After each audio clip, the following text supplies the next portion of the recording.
Ben, Carter, Mia, and Alex had been best friends since high school. After years of college, jobs, and drifting apart, they finally decided to spend a long weekend camping and fishing at Hollow Creek, a remote river deep in the mountains.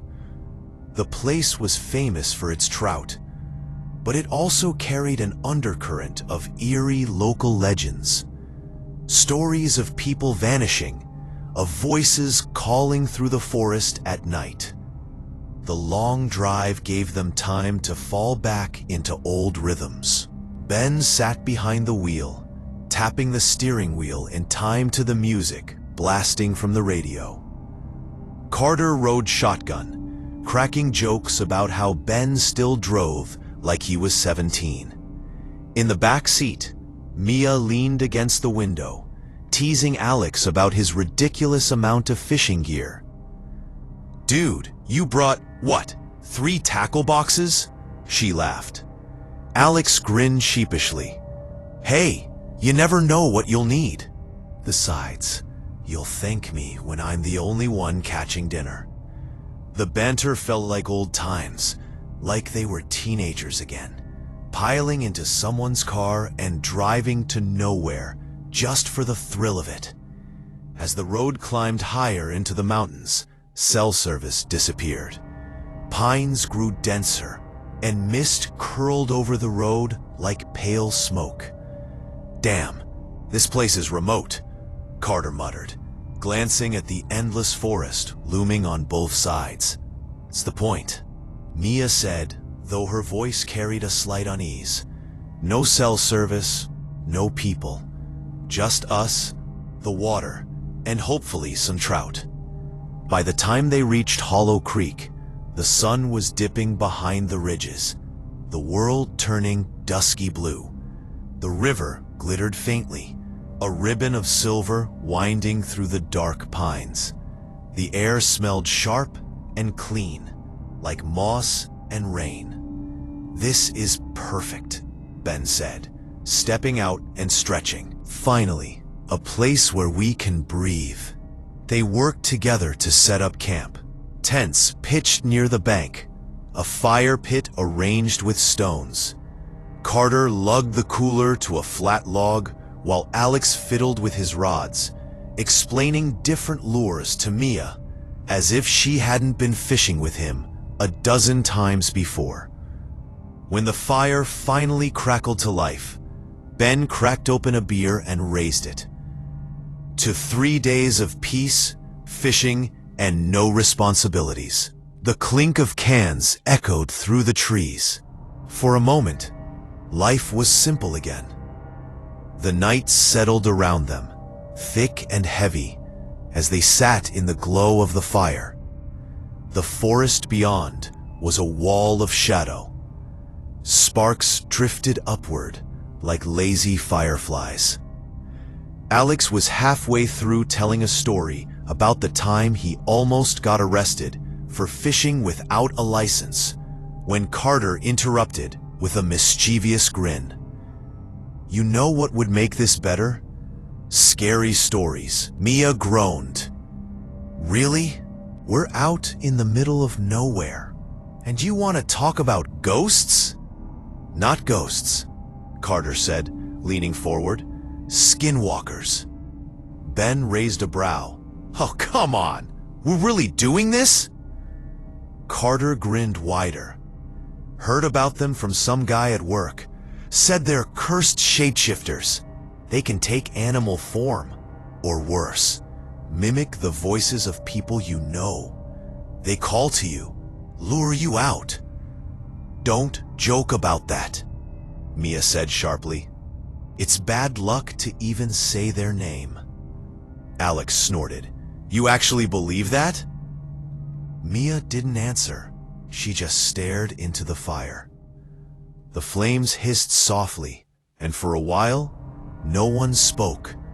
The forest seemed to lean closer. The river's gurgle sounded strangely distant, like it was farther away than it should have been. Then, snap! A branch broke in the darkness. Carter forced a laugh. Probably just a deer. But the others noticed something Carter didn't.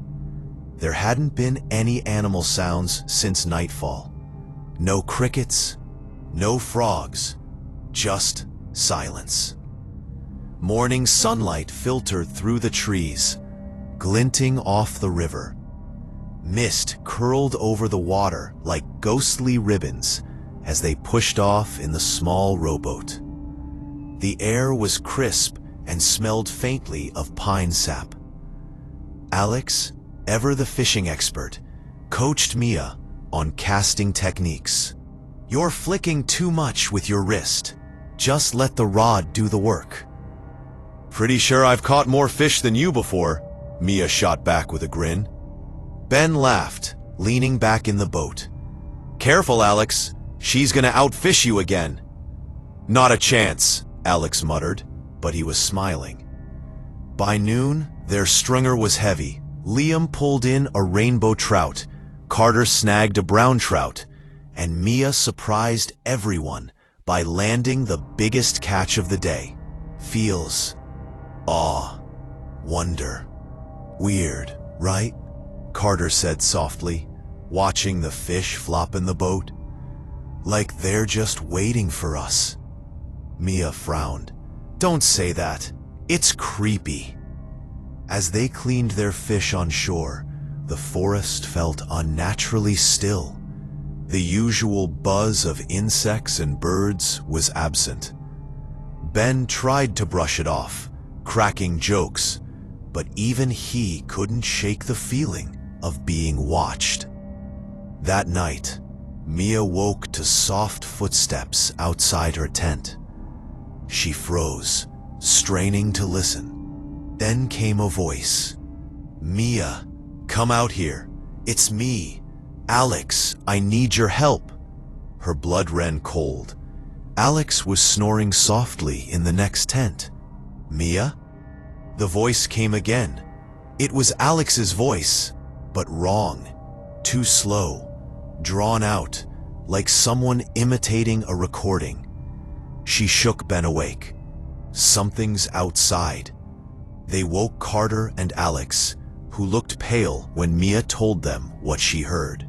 Then, circling the camp, came that laugh, high and broken, not quite human. The fire outside roared to life on its own, sparks shooting upward. Shadows danced wildly against the tents. A figure stood at the edge of the light.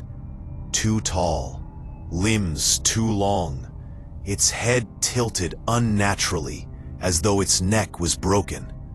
The friends huddled together in one tent, knives and a hatchet clutched tightly.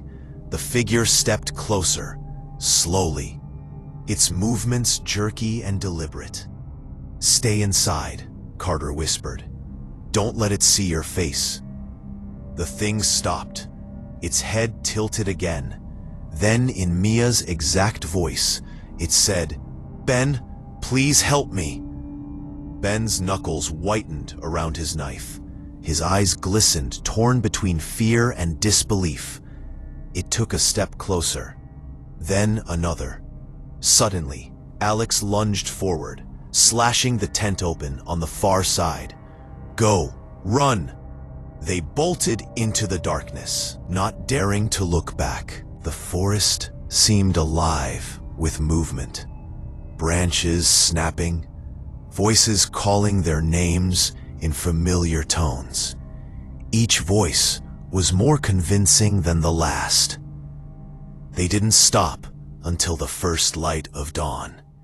At sunrise, the woods were silent again. They ran for the truck, hearts pounding, gear half forgotten. The keys shook in Ben's hands as he started the engine. As the tires spat gravel, Mia glanced back. At the edge of the road stood the creature, wearing her face, smiling faintly. No one spoke the entire way home. When they finally opened the cooler, every fish they had caught was gone. The only thing inside was a muddy deer skull, staring up at them with hollow sockets. They never went back to Hollow Creek.